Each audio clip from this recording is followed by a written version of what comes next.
I have no clue. You know,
Hello.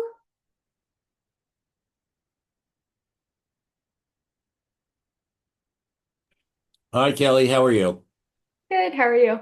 I'm on a kind of a phone call here. I'm going to be on mute for a few minutes. Just hang out, okay? Good. I can do that.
Dr. Clearfield,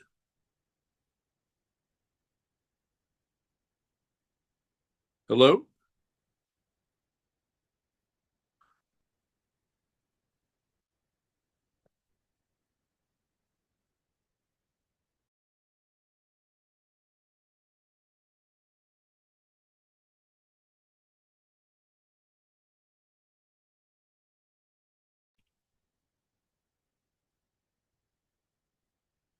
Sorry about that.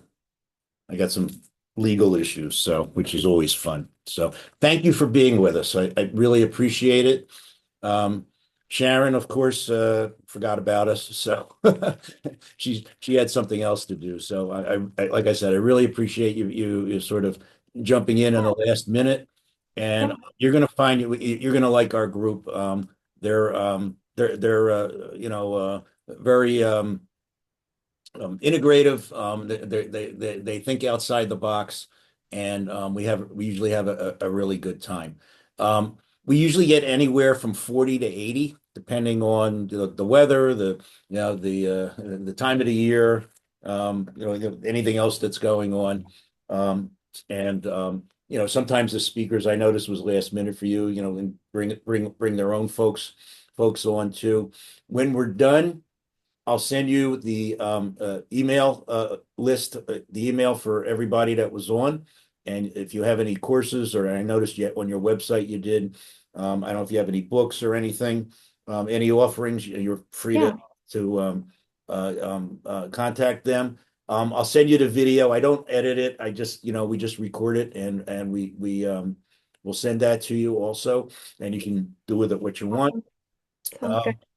Uh, we are eligible for 2 AMA CME credits, which means if we can refrain from brand names and companies, then we're good to go.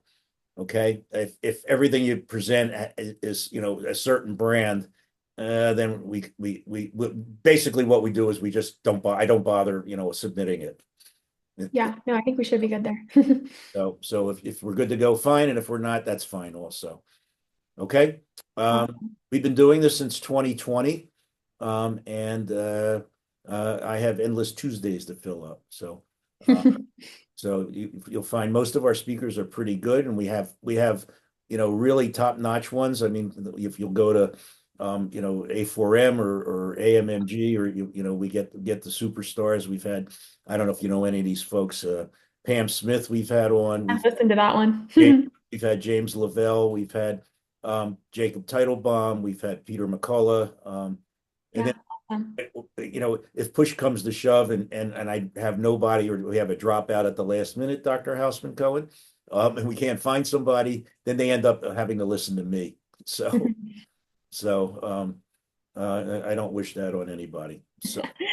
Oh, I've listened to some of your lectures and they've been great. So good. Well, Dr. Clearfield? yes. I was wondering, it's Harlan Beely calling. I had submitted some suggestions for speakers. I don't know if you ever received it or not. I don't. It doesn't Okay. bell. You can send. Well, Sterling Hill is a phenomenal genetics expert. She can look at 58 pages of genes and tell you what you need to do.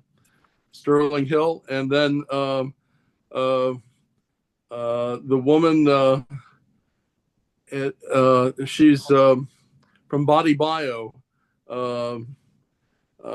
She was Ed Kane's wife, and she's a phenomenal lecturer on fatty acids. Stephanie Van somebody or other. Well, Roberta Kane, I think. Oh, okay. Not Fatty 15. Is that the one you're talking about? No, from bodybio.com. They started the company. Oh, Body Bio. Yeah, we use that. Okay. All right. So I just wanted to let you know. I'll look again to see if And if you need me to make an introduction, I'm happy to do so. Absolutely. Okay. Like I've told our young speaker tonight, I have endless Tuesdays to fill up. So Got it. so Thank you. thank you. So Dr. Nario, how we doing? We're doing good. I think we're closing it up. I think do you still have that one spot left, or that's going to Grateful Gardens? I'm not sure. Jennifer Baker gave us money today. Did we have her on already? Did we have? No, she's not. So she's gonna take the morning spot. Yeah. Okay, so now at least we have excess Mm-hmm. sponsors. I mean, that's good to play around with. Right. So yeah, just decide where you want to put Grateful Gardens then. maybe they could could they do like Thursday after the speakers are done? And just at least give them something to eat. I didn't really plan anything. The Midtown Wine Bar is not too far away. We could get a couple of folks to take some of them over there. Well, it's dark and it's December. We don't want them walking on Virginia Street. You're talking about Thursday? Is that you want the speakers to kind of huddle up? Is that what you're saying? Yeah. We can do that. I could probably get if he's not booked, I could probably get Chris Costa to play for a while. It's up to you. Yeah, I mean, remember Thursday's the Can we get the room afterwards to? after the conference? I have to ask. Hour or two? We haven't. Why Yeah, don't we haven't why don't done we that. add that? We're working on the swag bag. Hmm. And what else? Oh, I think almost all of our Thursday speakers have decided that they're not coming. And yeah, I want to choke them. No, no, no. Dr. Tano is coming. That's it. All the rest Yeah, but we have a back. I spoke to to Dr. Quinn, so at least he's we're not coming. gonna. Yeah, yeah, we're gonna. I have a plan for that because I have other speakers on the wings who wants to do it. I can get other speakers also, but I mean, these guys, they wanted this. They're left us holding the bag. Well, what we can do is we can compress them and Well, then. I mean, I don't want Zoom lectures. I mean, you're going to have people coming all the way to Reno from Louisiana and Florida, and that for a Zoom lecture. I mean, what the hell is that? Right. Oh, So maybe what we can. a whole morning of Zoom. I mean, Adam's coming from Cleveland, Ohio, or wherever in Ohio he We lives. don't want to disappoint Adam. Yeah, we can't disappoint him. Adam's our main guy. So what we're talking about, Kelly, is we put together an impromptu conference in Reno here, December 4th to 6th, which is only 2 weeks away. Hey, did you like the way I got that counter on there at the countdown thing? I didn't even think I knew how to do that myself, but I got it on there. Did you see it? It was on the email. No, I didn't see that. It's been on the last 2 weeks. I see nobody looks at it, right? I like what they did. See the CME5, you removed Reno, the little biggest Is city, is something. is Dr. Schellenberger still Yeah, presenting? yeah, he's on. All right. So here's Well, here's our I if necessary, I might have a part of a PowerPoint that I can download on. this is yeah, To, look at that. Isn't that's pretty cool. anyways, Yeah. what I have is the slides that I was telling you about for ozone and DIV, and you won't get an embolus. And it's not very long, but I'd want to tell him first that I have this because I don't want to, inflame the man. Yeah, no, he's coming. You want to present that, Adam, Well, on Thursday? after I tell him, I don't want to, incite an argument with him. No, you're not going to get an argument with him. Well, he's emphatic that DIV is the kiss of death. Well, Oh, it's healthy banter. I'm sure Yeah. he's going to be Yeah. open to that. Well, if I put this on a flash drive, I would need someone to be able to upload it to whatever I would use. well, we have you know what? If you could send it to us ahead of time, we'll have it ready for you. If you have it done already. Well, it's not a whole lot, but I can. Oh, that's okay. Whatever it is. The first conference I ran, we almost had a fist fight.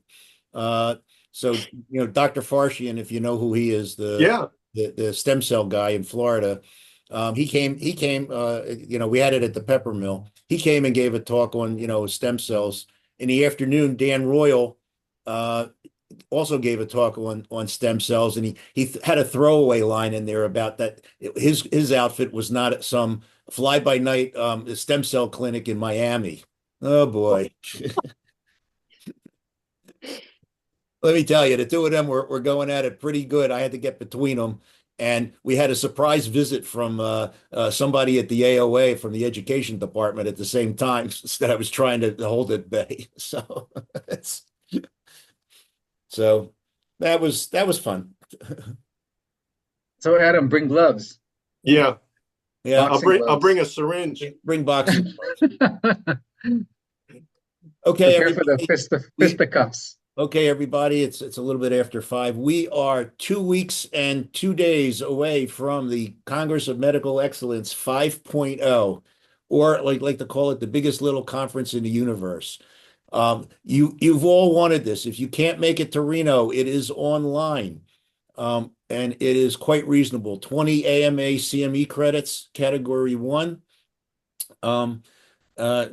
you heard we're having a little kerfuffle with the agenda because a lot of our speakers, other than Dr. Tano here, are not going to be in-house. Dr. Schallenberger will be here. Dr. Halas will be here. That's the first day.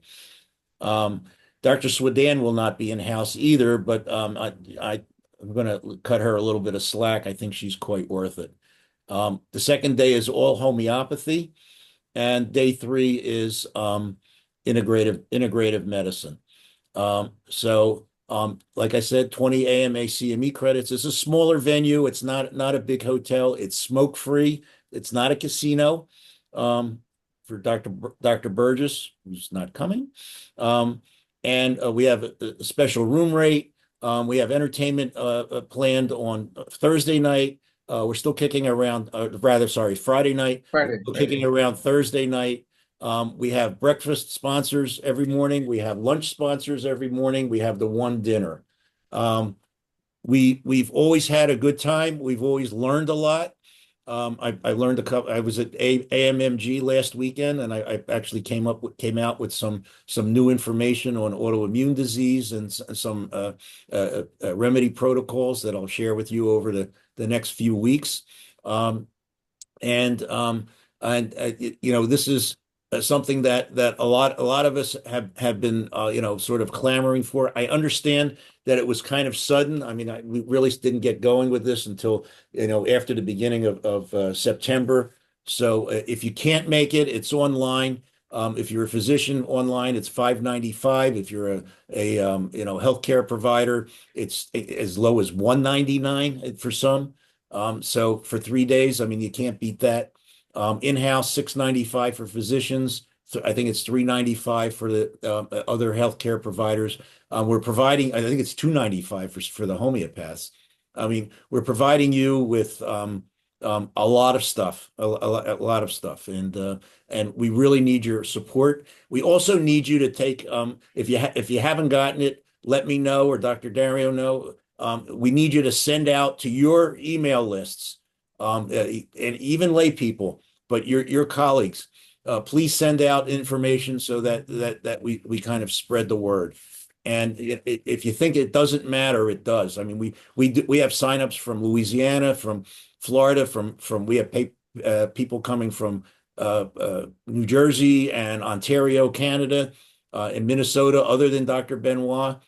So the word is out, but we need more. We need more, especially in-house. So please try to be there. If you can't be there, please sign up online. If you need, especially if you need CME credits by the end of the year, and please support us. We've been doing these webinars for free for 5 years now. AOSRD and AOSIM have foot the bill for the electronics and whatnot. And there's other expenses. There's accounting expenses. We've had no revenue for 3 years since our being canceled from the AOA. So this is our chance to come back and to really shine. Next year, we're planning on a much bigger event. We'll have a lot more time to plan it. We're going to start planning it as soon as this one is done. It'll be a lot more complete. But I think you'll be pleased with the program, and those of you who are here every week, we really need your support. So with that, Congress of Medical Excellence.com, and this is 5.0 because we've run 4 other ones, so this is the 5th. Here are some of your speakers here. And some of them have been on with us. A lot of them have been on with us. So with that, I'm going to turn it over to Dr. Nario for our tip of the week. Okay, all right. So I think I'll just continue with, I had bad internet connection. I don't know, because we're not paying, but now we got it all done and I have a good connection. So I'm just going to refresh the last one that I was trying to deliver last week. So let me talk about GMO here. So let's be food-based now. And this is a request from one of our viewers who sent me an email. So when we talk about GMOs in the US, we're talking about a handful of crops that have quietly taken over the entire food system. And the main reason they exist is because of nutrition or health. It's mostly convenience for large-scale farming and chemical companies. But let's go through the big ones. Soybeans, we all know this, almost all soy in the US is GMO, mostly to survive being sprayed with herbicides. And because soy ends up in everything from protein bars to crackers to restaurant oils, you're basically eating soy unless you live off the land. The concern here isn't the genetics, it's the herbicide load riding along with it. So corn, again, we know that already, especially field corn, GMO corn shows up in corn syrup, cornstarch, corn oil. It's in sodas, bread, sauces, and snacks. It has a barcode. It definitely has probably GMO corn in it. And again, the issue is the chemical system, herbicide tolerance, monocropping, soil depletion, and the lovely rise of glyphosate-resistant super weeds. Canola oil, another famous one, you probably know this as well, designed to survive heavy herbicide use. And because almost every restaurant uses canola oil, like it's oxygen, we're all getting a steady drip of refined seed oils plus whatever residues comes with them. So nobody's body asked for that combo. So now here's the one that kind of appealed me, or most people kind of miss: sugar beets. About 95% of them are GMO, and most of the granulated sugar in processed foods comes from them. If the label just says sugar, it usually is GMO beet, a sugar, unless it's specifically saying cane. And this crop is another herbicide tolerant system, which means more chemicals in the field and potentially in the final product. Now let's clear up something patients always confuse about. Sugar beets and beetroot nitric oxide supplements are not the same thing. Sugar beets are grown from volume, they're GMO, they're sprayed, they're processed down until nothing beet-like is left except sucrose. Beetroot supplements comes from red beet varieties. These are non-GMO, grown from nutrient density, and actually retain nitrates, antioxidants, betalains, and polyphenols. So the GMO concern in sugar beets do not apply to beet supplements. So completely different worlds that we're discussing here. And a couple of other GMOs worth knowing about: papaya. So Hawaiian papaya was genetically engineered to save that crop from a virus. Even here, the upside was disease resistance, not health improvement.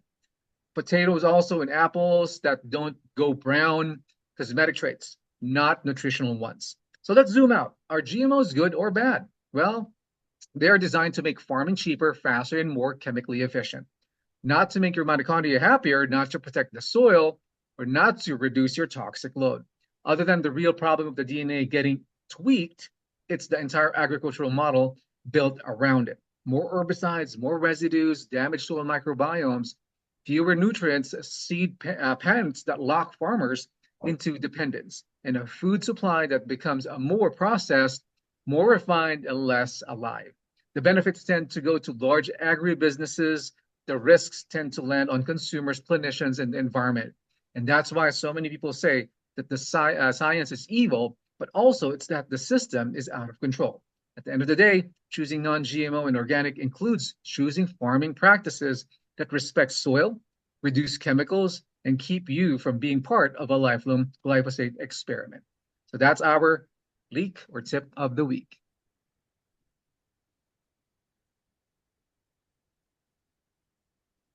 Okay, we're good. Yeah, thank you, Doctor. Thank you, Dr. Nario, as our tip of the week. So that's kind of what we get. That keeps us from having to go take the classes ourselves. So that's kind of the summary of the whole week, I hope.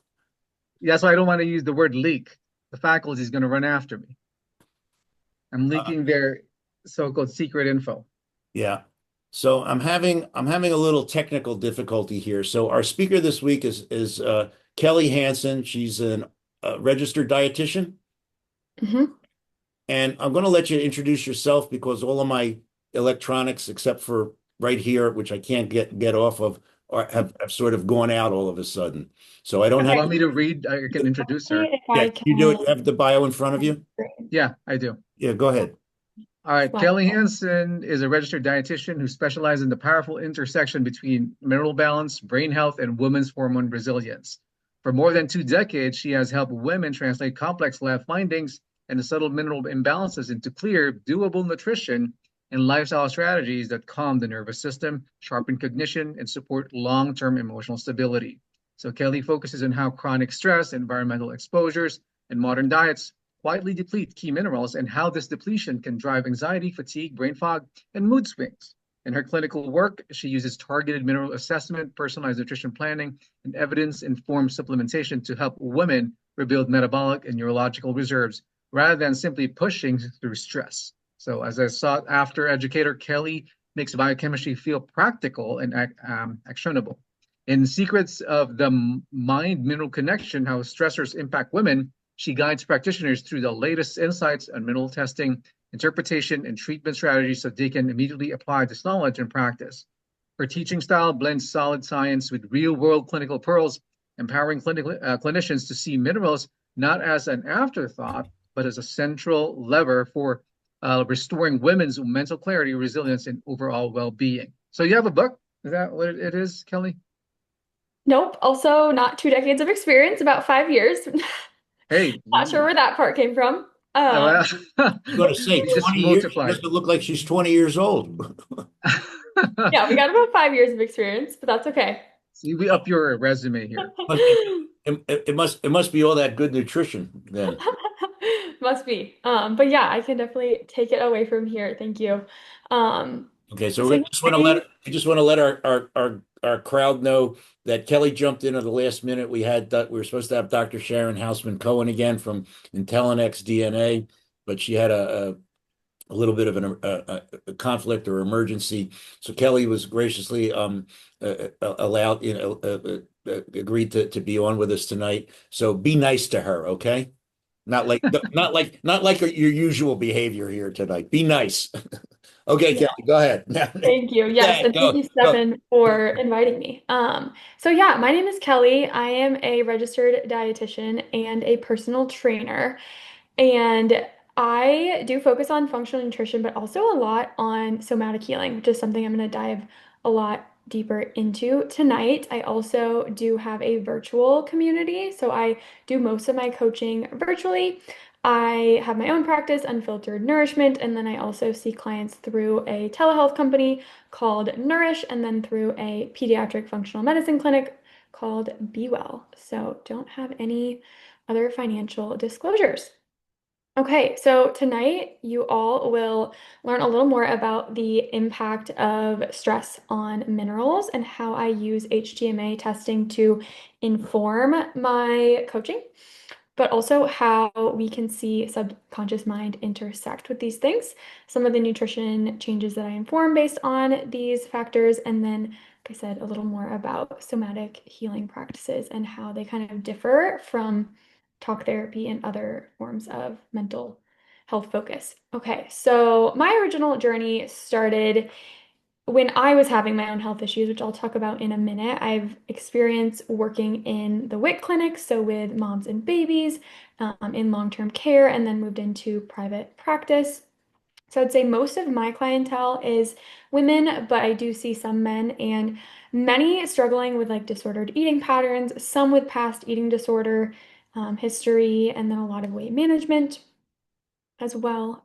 Um, PCOS, endometriosis, that kind of thing.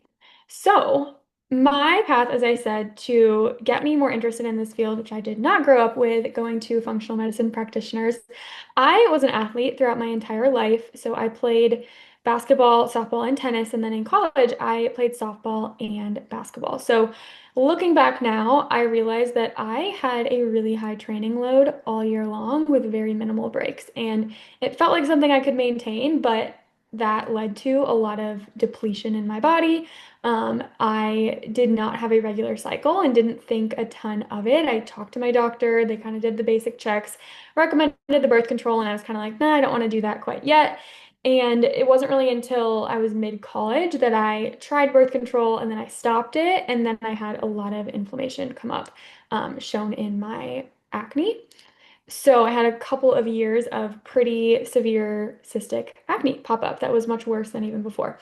And so looking back now, like I said, I know that there was a lot of depletion, a lot of stress, that was a piece of this. And some of the labs that I've been able to see have really confirmed this with seeing the calcium shell, which I'm going to talk a little bit about, a slight estrogen dominance in a Dutch test, and then just high inflammation markers and suboptimal nutrients like vitamin D, iodine, omega-3, and antioxidants.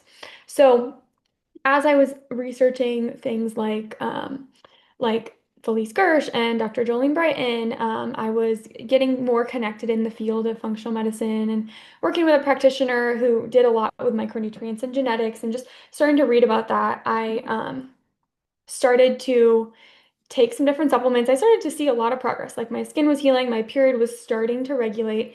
And then I noticed when I had a more emotional like breakup in my life, so just a time with some emotional distress, that my symptoms were starting to come back. And I was like, that's interesting. They must really be triggered by something that's stress related or something in my body, something somatic.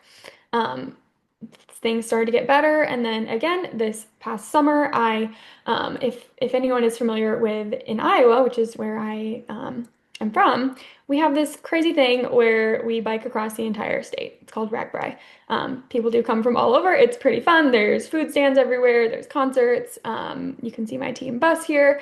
So anyways, I started to train more intensely for this event. This was the second year I did it. Last year I only did like one day. This year I was going to do 4.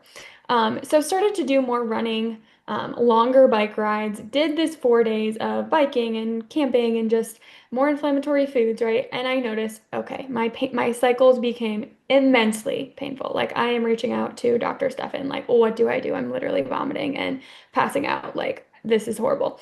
And sure enough, the next month, I just go back to my normal training, yoga, weights, less stress, and it's fine. So I have started to really see these patterns in my life, as I'm sure many of you see in your clients, that stress, of course, triggers these symptoms. So I became introduced to this STAIN acronym through the IFN, Integrative Functional Nutrition Academy, where I've done some of my training. That really helps us to see why lifestyle can truly override some of our functional interventions. And so my goal today is to also share with you all how dietitians can play a really important role in functional medicine and how we can kind of bridge gaps. So I'm really going to focus on the stress and the nutritional imbalances, and how those are really key root causes for our clients' many different symptoms. So things that I see, and again, I do work primarily with women, and many of my clients are in a age category of about 25, 20-ish to 45, but I do see women in menopause as well and perimenopause. So some of the more emotionally rooted things that I think are so essential to be addressing in a kind of more strategic way than just telling someone once to, consider this, is these feelings of kind of this addiction cycle when it comes to food, and it might be drinking, it might be sugar, and how these can really play a part in how our emotional state is, like really like socializing and things like that. How the blood sugar roller coaster, of course, that's a common thing I work with, how that can be spiking our anxiety and our stress hormones. Being just in this state of fear and scarcity-based thinking, I find that even people who tell me they're not stressed, when I dig deeper, this is what we oftentimes find. And then another one that's really huge with women is like chronic body shame, perfectionism. I put a picture of 2 of my favorite actresses from Friends, Monica and Rachel, because I think many women grew up, of course, seeing these really lean actresses in TV and in the media, and that can really influence us on a subconscious level more than we maybe think. So really these emotions that can then create biochemical reactions like inflammation. Other things I counsel and educate a lot on are things that can contribute to just this HPA axis, hypothalamic pituitary adrenal axis stress, right? So overexercise without proper recovery, just the postpartum window and how that depletion can last for years, long-term hormonal birth control use, and just like lack of boundaries. So these are, again, are just a few of the things I picked out. There's of course more things that can contribute to that adrenal distress, but these are some common ones. Okay, so HTMA testing is something I came across when I was doing my own research on healing skin. There is a dietitian, Robin Johnson, who I worked with very briefly, who gave me some really wonderful advice, really helped me to understand nutrition for mineral support and eating more animal-based and things that I didn't really feel like I grasped during my nutrition schooling as much. And this was a tool that she used along with other labs. So I use it, I don't use it as a diagnostic tool, but kind of as a way to monitor clients' progress, as well as sometimes give them a bit of a wake-up call of, okay, you really are in this state of stress that you're not recognizing. Let's dig deeper. I also like it because it's a pretty accessible cost-wise option. So some of the key clinical things we can pull from an HTMA are oxidation rate. So slow versus mixed versus fast can tell us a little bit about macronutrient needs. Something I commonly still see is people just not quite eating good amount of healthy fats. So that can sometimes tell me to work on that. Stress markers, the HTMA will look at ratios of nutrients. I'm not going to go all into all of these today, but happy to share more if anyone would like to learn more about that. And then high calcium, that's one that I really see commonly with stress that I'm going to talk about here in a minute. So one of the proposed mechanisms that HTMA can show with stress is that when our sympathetic nervous system is activated, which might be for a long time or more acutely, that the cells then retain more sodium, push out the potassium to help get the body back into rest and digest. Magnesium is then used up to calm down the nervous system. Calcium is mobilized maybe out of the bone into the tissue, and this is like a way to numb the nervous system. And then possibly stress can also even influence copper status. So they're all kind of working together in different ratios. So again, it's really just giving me a snapshot of kind of where someone is at, but also helping me to educate them on, okay, we need to replenish these minerals. You might just not be consuming enough and you're in a state of high stress. So we don't just want to work on replenishing them, but also taking away the stress, which I will get to in a few more slides here. So calcium shell, like I said, is one of the more common things I look for, and is really signaling me that like their body is numbing the central nervous system. I feel like it's quite symbolic because I see this in a lot of people that are kind of in this state of like, I have to push through. Like we're kind of taught this athlete mindset, or maybe they are in the postpartum window where they just don't get good sleep, or they do overnight shifts. And so in time, it's been thought that the calcium shell could contribute to like osteoporosis because that calcium's not getting into the bone, calcification of the heart, possibly even. So one thing to note is that it actually does not mean we need to stay away from calcium in the food. It's more, again, this stress process. So we're still eating dairy, most of my clients. Okay, another connection I can learn a bit from is the iron-copper connection. So I educate a lot of my clients about the importance of vitamin A in their healing journey because we need enough copper and vitamin A to kind of work together for this iron recycling system. We also can see that high estrogen can sometimes influence iron and copper status. So again, the HTMA is helping to identify and monitor some of these potential problems with copper. It definitely helps to also have blood labs though. Like we can check iron, check ceruloplasmin, we can check ferritin, things like that to get a more full picture.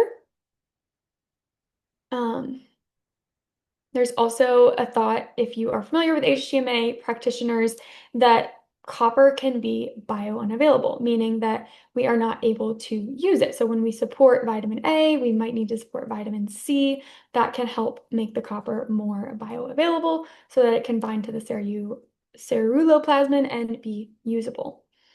So this could influence thyroid health, heart health, acne, and even potentially anemia. So low copper could possibly be a cause of anemia. High copper as well is in the serum has been shown to be associated with PCOS. So I think that, again, working on mineral status overall can really be important for these women struggling with hormonal imbalances and looking at their diet and their mental well-being also. One final note on vitamin A is that I do see a lot of clients with acne who've used this multiple rounds, and this can really deplete the vitamin A in the liver. So this is another sign that we may need to work on other nutrients. If they've been really, really low in the vitamin A, might need to work on the copper, the iron. So that's kind of one that's out of the control. And so sodium, potassium, this is something I'm typically encouraging all of my clients to work on, is getting enough sodium and potassium in the diet, especially that potassium. So aiming for more like 4,000 milligrams. I know the adequate intake was recently shifted to like 3,400. So I do like to work on even a little bit higher. And some of the tips that I do have for increasing potassium would be adding in a little bit of cream of tartar, about a fourth teaspoon. If you mix that in like an electrolyte drink, or some juice, could add about 500 milligrams. Coconut water is another really great source, potatoes, and dairy. Okay, so commonly I'll see, especially if we're doing like lower carb diets, that we're not getting enough potassium. Okay, so like I said, sodium potassium drinks are a common one I will work on, as well as dairy. Just getting enough animal-based foods or finding other sources for those nutrients can help support all of our minerals. And then the carb, protein, fat balance, as well as targeted supplements, depending on where they are at. Okay, so aside from those recommendations, as I start to work with clients and blend the somatic healing work into their nutrition care, some of the foundations that I really focus on, whether this is in a more, a little bit more group style, which is my virtual community, or a one-on-one, is really seeing food as a form of self-care, pleasure, and connection to the world. I think that it's so important to understand our food, yes, but it can sometimes backfire and trigger even more stress in clients. So it's really a fine line. And so I have just found these shifts can be really helpful for getting clients on board with making some of those more challenging nutrition changes, like cutting out sugar, shifting to a gluten-free diet, things like that, that might really help them manage their symptoms. Another shift I make is kind of a devotion over discipline, is what I call it, when it comes to habits, like really focusing on self-compassion, building habit trackers into their lifestyle, using meditation apps, using yoga. Again, these all really depend on the person, but these are some of the best places I find to start. And then I really work hard to get them to see that their beliefs are an important aspect of their health, just like all the protocols, all the diet, all the workout things. So I love this quote from Christiane Northrup, who's one of my favorite authors, that your beliefs and thoughts are wired into your biology. They become your cells, tissues, and organs. There's no supplement, no diet, no medicine, and no exercise regimen that can compare with the power of your thoughts and beliefs. That's the very first place you need to look when anything goes wrong with your body. So again, I do know that all of the functional protocols are so valuable and so important, but I think this is something that has really helped be a differentiator for me too. So the importance of oxytocin is another thing I'll really start with explaining to clients, that oxytocin is this hormone we activate in our own body, right? It gives them that power that they have an easy, free tool that they can do to calm their stress, calm their cortisol. So it can also calm blood sugar for those clients that are insulin resistant. And so I put a kitty on here because I feel like getting a pet was one of the best things for me to help regulate my stress. Because during the workday, I would just grab my kitty, cuddle her, take some deep breaths, and just feel totally regulated again. Big fan of meditation as well. Okay, so as I get to know clients a little bit more, and we've started to build some of those foundations, build some trust, we start to dive into how we can connect science to spirituality. And never talking about religion, but really just how I can help them connect all the dots, see that things are connected, as well as have, again, this own personal power in their journey. So one of the tools that I use, and I love this because it's actionable, it's fast, it's something I can actually do in a call with somebody and teach them how to do, is subconscious reprogramming. So I was exposed to this through a practitioner probably around 3 years ago, and really using it in my own journey, and finding that there's also things I was already doing that were kind of a similar tool to subconscious reprogramming. But it really, I think it's important to first define, what is the subconscious mind? So subconscious mind, or unconscious mind, as this visual right here calls it, is something that is created based on conclusions we make, experiences and observations we have in life. I also believe it can be, in some sense, passed down from past generations. Like if you think about trauma and generational trauma, I think this is something that shapes the subconscious mind. And then it creates your patterns, your habits, your beliefs that are conscious, right? That you are actually aware of. Okay. And so another practitioner really, really helpful tool I've learned from her is the 5 soul wounds, and how our stressors, our habits, our beliefs can be rooted in one of these 5 soul wounds that are subconscious. So that's why I share that. Is I'm always, when I'm working with a client, I'm trying to identify which soul wound are they most struggling with. Everybody has at least 2 of them, was the way I was taught. But if you were to incorporate this, you would not need to necessarily use that. It just is helpful for me. So, okay, what is the science behind subconscious reprogramming? So neuroscience tells us that our beliefs and attention can shift brainwaves and neural pathways. Quantum biology tells us that cells can communicate via frequency, light, resonance. Placebo effect is extremely powerful, telling us that belief and expectation can influence physiology. And then I recently came across the heart rate coherence studies from HeartMath, which talk about how inducing feelings, not just like meditating and focusing on the breath. Because for a lot of clients, I find that when I tell them to meditate, they're like, that's really uncomfortable. I don't really enjoy it right away. So actually teaching them in a appointment, I teach them how to actually activate these feelings. That is something I think can be even more powerful.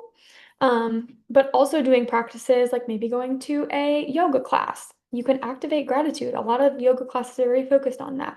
Going to a spiritual community event, that can influence the heart rate variability, the nervous system, and essentially the minerals.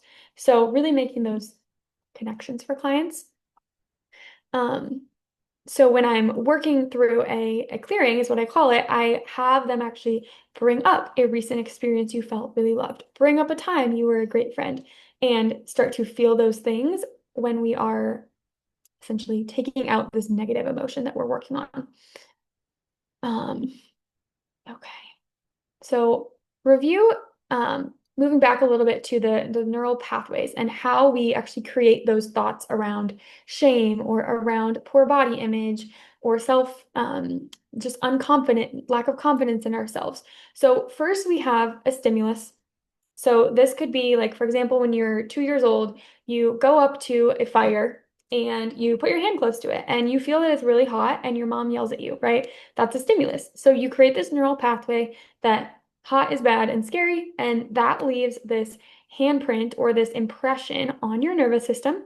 Eastern medicine would refer to it as a samskara, and that is going to stay with you for the rest of your life, likely, in some way. So most of the experiences that I work with in the subconscious level happen at a very young age, like from age 1 to 7. That's really the years your subconscious mind is developing most.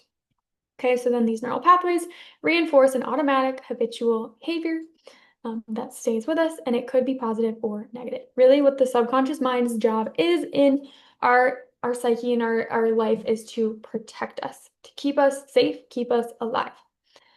Okay, so briefly just gonna walk you guys through what this subconscious reprogramming like technique would be in a one-on-one call format. So we first want to identify like what is an obstacle that they're facing, okay? What is their desired reality? So I'm gonna give you an example for a client with weight loss, okay? Their obstacle is something around being consistent with their workouts maybe, or something that they know they want to be doing to support their weight loss goals, right? Their desired reality is not just the weight loss, right? But what they want to feel. They want to feel confident. They want to feel good in their body. The subconscious fear, after talking through things with her, is she was fearing that if she does lose the weight, she won't be able to keep it off. She won't be able to maintain those results. Okay, so her limiting belief that we identify then through talking some more is that her habits like do not connect to something she could keep, right? So she didn't understand that by learning the skill of lifting weights, of caring for her body, of having these consistent habits and support systems, that those are skills she would learn, and she wouldn't be able to just easily slip out of those, right? So she was in this kind of limiting belief that weight loss is a quick fix thing. So we identify that that's not the logical belief to have. Like, we use the conscious reasoning and thinking to rewire that and to get through that. And then we want to ingrain this new empowering belief. So that's where we go through this meditation where we essentially go back to when this first time of feeling, that feeling happened. So for her, that feeling is, I remember what it even was. Probably this like lack of confidence in self, something like that, that she wouldn't be able to stay successful, something like that. So there's about a 20-minute meditation that kind of goes through that. We create the new feeling, and then you practice these new beliefs, which are called neuro linking, because you're linking a new belief to that. Okay, so I've had clients who, I mean, recently had one who she's a menopausal client and had this trauma around her family since she was, I mean, born. And she was still having a lot of anxiety come up that was triggering her GI distress. We went through this clearing, and she said she has not had a stomach ache in over a month, and was so much less triggered when her family was in town. So it's different than just talking through these things in a way. I'm going to talk in a second here about how it's kind of similar to EMDR therapy. But again, I like it because it's quick, it's actionable, and it is something that they can do also on their own. Okay, so I'm going to get into just a couple of case studies, and I am going to focus in on some of my female clients. So this client is 27. She had some anxiety, but did not want to take medication, had a really sensitive reaction to hormonal birth control, is healthy BMI, and had an increase in nerve pain, teeth sensitivity, nausea, painful cycles, and acne. So a lot of signs that are telling me, okay, probably some mineral issues, might be some autoimmune issues. She is a teacher and a coach, so a pretty busy lifestyle, does eat a variety of foods, and has had some like long-term diarrhea, no known causes, also was a college athlete. Okay, so we, by working through some quite simple protocols, have seen really, really good results by just really, I think one of the main factors in her subconscious mind was this belief that like she was giving her power away. And so really working on this personal healing power in her health journey, that she, even though she didn't quite understand all of the nutrition stuff, all of this functional medicine stuff, she has this power in her journey. Did work on some minerals, just her nutrition intake was not quite adequate. And really just seeing her nerve pain, teeth sensitivity very much gone, skin mostly improved, still some painful period stuff, but I always tell my clients that the hormones are typically like the last thing to regulate. So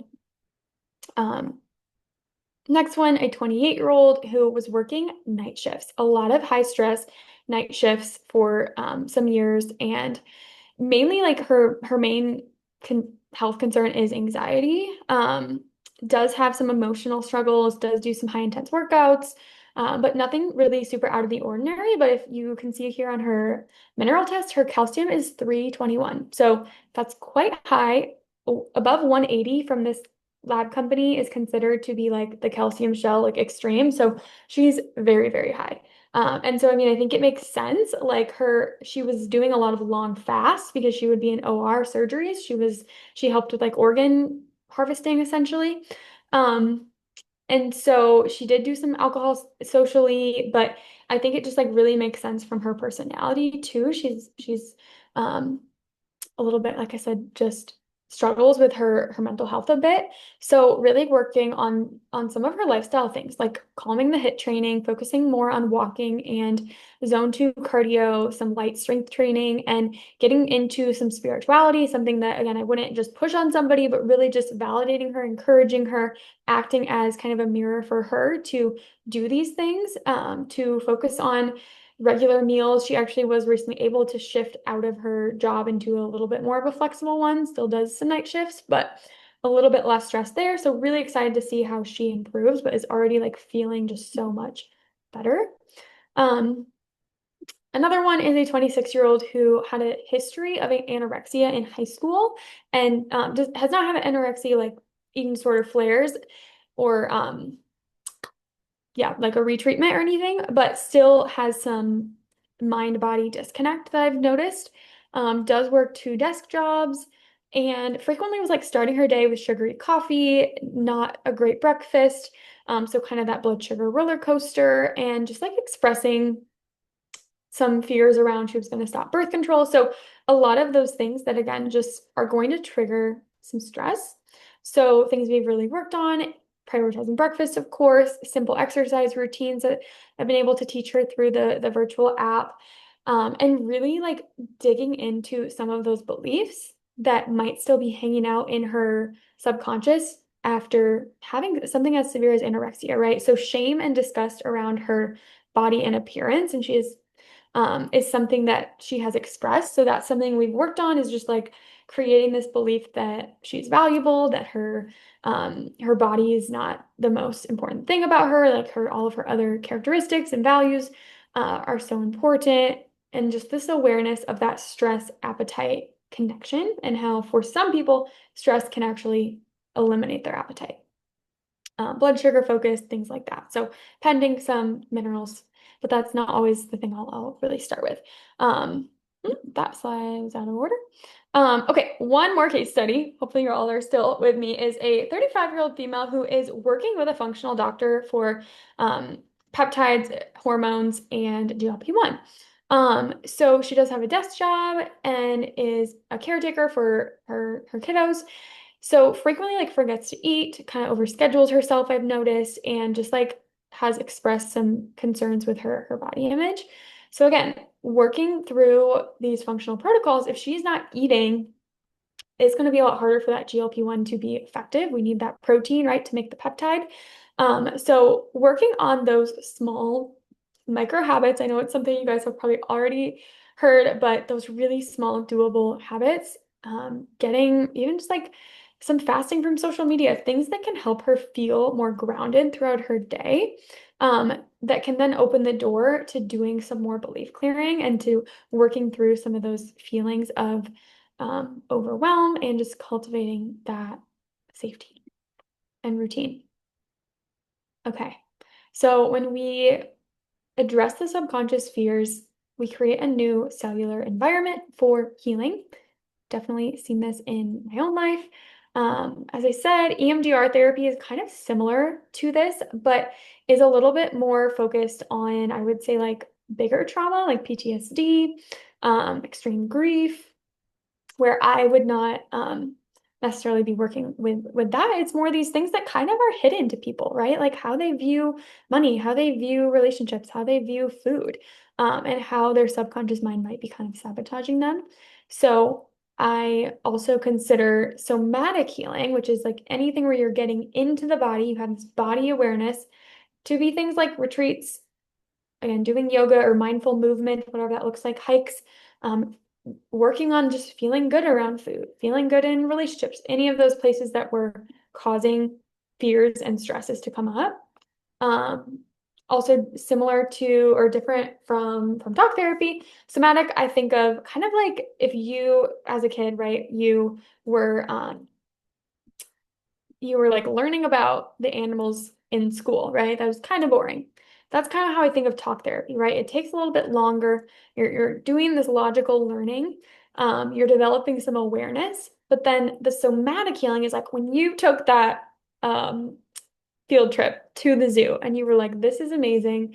This is awesome. I love these animals. So you're focusing on that feeling in the body, co-regulation techniques. So that could mean working with a practitioner, being in community with other humans, or it can sometimes be done on your own as well. You're hopefully supporting vagal toning by doing the breath work, going on walks, things like that. Okay, so these are some of my references. Some of my favorite client tools I'm happy to share with you all that you can share with your clients who you feel like might be a good fit for some of this. And then I would love to answer any questions and connect about any of my one-on-one coaching or my community services. So I do accept insurance depending on the state. Thanks, guys. Well, thank you. Thank you. Anybody have any questions? Awesome job. Amazing. Thank you. Thanks. I'll be reaching out to There's you. one in the chat. Should I unshare my screen? Check Dr. John Lewis's research evaluating lower cortisol in clients that routinely visit sacred spaces. That would make sense, right? What was it? Dr. John Lewis has some research on lowering lower cortisol levels in clients that Oh, visit interesting. Yeah, I'll sacred look at that. spaces. So, I'm sure that. right. And again, the mind-body connection, that a lot of us doctors sort of, not the ones here, but out in the real world, sort of And discuss. It was a very, one thing I want to add quick is this app, the Higher Self app, is actually very unique from other meditation apps. This is the one that this is the practitioner who trained me in the subconscious work. So if you're curious, it is a paid app, but there is a free trial for yourself or anybody. It's just kind of interesting to see the process on there. And she has a lot of really good tracks around different emotions. So okay. Yeah. Well, thank you. Thank you so much. Dr. Nario, got any online questions? Yeah, I do. So Go we ahead. got a lot of curious cats here. So there's so many ways in how to test minerals, as you showed. And I think you kind of chose the hair, right? And there's urine, there's blood. Why is this something that you chose in terms of the modality for assessment? Yeah, so I started by using the micronutrient panel from Vibrant America, which is blood. That was one of my mentors, like absolutely loves that one. And I do feel like that one is amazing. And I do use urine for the iodine, but I just find that this one connects to the stress patterns in the nervous system really well. And again, it's not really that I'm going to do high doses of any supplements. So I still think doing the blood one is helpful. And in some people, I'll do both. But for the people I work with too, just the lower cost is nice too. So yeah, it's more just informing kind of where we're at, how stressed are they? Like for myself, I was still doing some B vitamins, I was still doing vitamin D, other nutrients too. So I do feel like I have a holistic you need to have a holistic understanding of like which nutrients apply to which symptoms. Um, so yeah. And then, as you mentioned about, I think you're really pushing chronic stress as one of the big drainers of minerals here, that stress increases mineral excretion in urine. I mean, we lose it, and not only through, but also through sweat glands, like especially magnesium, zinc, sodium, potassium. And Yeah. adrenals rely on these minerals for cortisol regulation. So really, we don't see minerals as much as we do in practice, but your points here are really valid that we need to look into this a little deeper. Yeah. Right. Um, And then in relation to here's a good question about the copper imbalance, like copper zinc ratios. Is that something that you look into in assessing mood, stress response?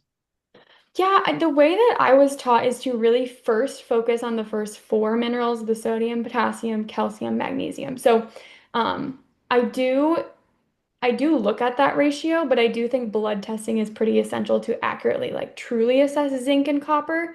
Again, it's not diagnostic, but yeah, I do like using liver for certain clients to get a little bit of the copper vitamin A and just see if that is improving their symptoms and mood. Like that was something that really helped me, but I know it's not necessarily for everyone. So yeah, I think the copper zinc conversation is definitely like I do see different perspectives out there too. So. Right. Yeah, so copper really is known for, as we call, there's a copper toxicity, especially when you're doing a lot of copper replacements. I mean, you're adding it in your supplements, and it's known to increase norepinephrine. So as we know, as norepinephrine gets into the system, we put our states into more sympathetic um, status there. That's anxiety, irritability, even mood shifts occurs when copper gets out of hand. So Hmm. that's why that's definitely something that we need to look into as well.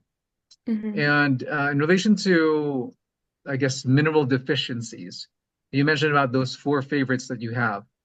Did is lithium something that came up in your, I guess, in your studies that when most of the time, as me sharing my clinical practice, low lithium, especially I guess orotates and hair samples, a lot of depression, a lot of anxieties, a lot of psychiatric conditions that goes along with it. Is that something that you've seen as well?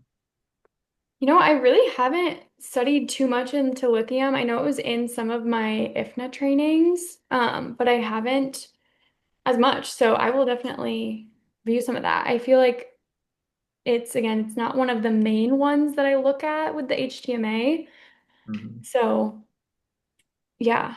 Do you test it in the blood or have you done it? It's actually here. We use another company, and I saw this mostly in my cancer patients. So when we of course want to find the root cause of cancer, we always want to look into the heavy metal content of the system. And here is just so fast. But when you talk about urine challenge testing, you have to put an IV in there. You have to make them take oral chelators. But for hair, you will always notice that cancer along with you'll find out with these patients they either have anxiety depression along with it, and it doesn't, of course, cancer brings these things along with that also, but when you look at their profiles, low lithium is very common. We were talking about this in the cancer center, and we were even thinking that we should probably do a study on this just Hmm. because of the amounts of results that we've been seeing and how common it was. So, but anyway, just food for thought there. That Yeah. lithium definitely is worth looking into. Yeah, I will. I know somebody asked what company I use. I've used analytical. We'll wait till the Oh, CME's over. Okay. sorry. Okay.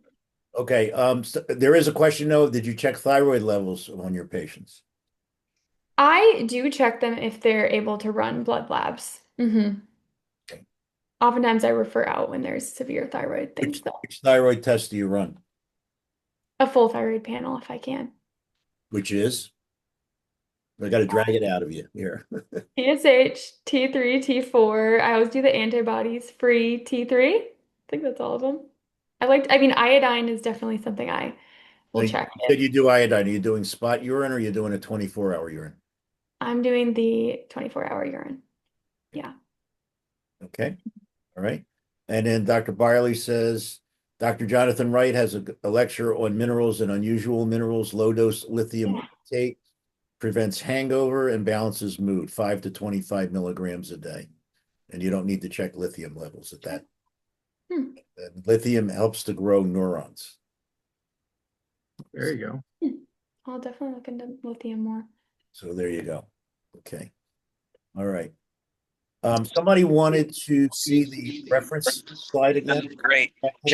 Kelly gets pimped like she's on a student rotation by Dr. Clearfield, but Well, that's my job here. Kelly, somebody asked about if you could go back to the reference slide. Yeah, here it is. Okay, was that it? Yes. And we'll talk about companies when the CME portion is over. Okay, so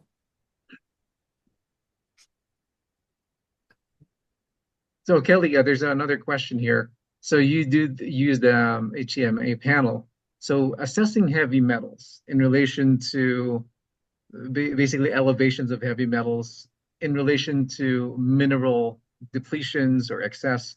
Do you see any pattern in the tests that you've seen, the sets that you've done with your patients? Are there any correlation at all? Yeah, uh, I don't typically start with detox. So most of my clients are so early on that I'm starting with preparing their nutrients first and the stress. But I mean, there are some articles I've read about like fast oxidizers tend to be excreting more of their heavy metals, whereas the slow oxidizers tend to be holding on to more of their metals. And usually aluminum is the only one I see pretty high. All of the rest of them are either zero detection or just like a tiny bit. So I don't really know why the aluminum, but Right. Well, there's some known correlations. I mean, in general. I mean, not only as we see patients, we know that lead competes with calcium, for example. Mercury, like it lowers down zinc, and cadmium lowers down iron. So displacing essential minerals from these specific enzyme systems can be found in specific results. So these are things that probably are, I don't want to say standardized, but definitely there are guidelines that these are all correlated. So another question is, I guess this is one of the send-off questions that they had for you. If you had to give the audience one mineral rule that would improve their mood and energy tomorrow, what would it be? increased potassium intake. All right, potassium it is. Although I would pick. magnesium right up there too, but There you go. Magnesium is my favorite, so I kind of put it as second there.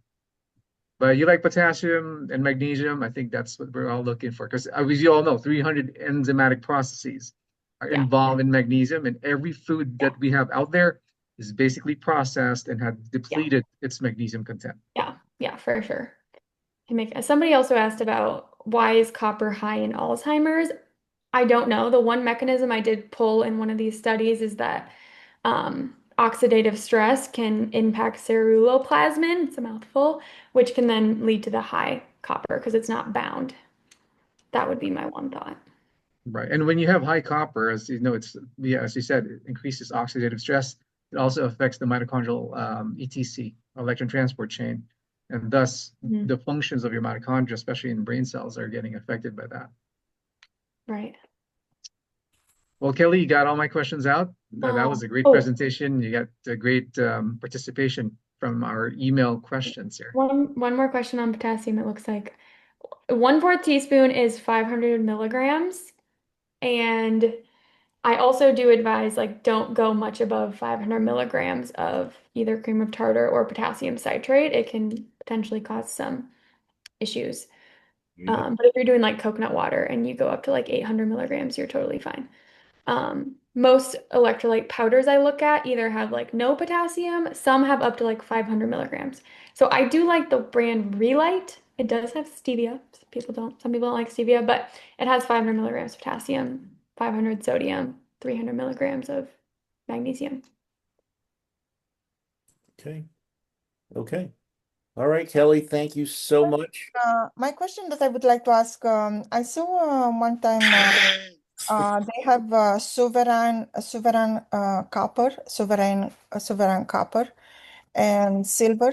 That it's a company. And one time I started drinking because I got a bottle of that. Is there a toxicity or is there something that we should watch? I mean, I, my question is, could I have triggered something or get intoxicated with this, with copper? Yeah, I think you're mentioning about this. Dr. Bill, are we off CME? Not yet. We want to. Oh, okay. There's a specific company that she's talking about. So. Okay, so thank you very much, Kelli. It's been great. We will see you all again next week, same time, same station. Is Stefan, are you on? I have you and your mother on next week. Is that still on? Yeah, sure, we can make it happen. Okay. All right, everybody. Thank you so much.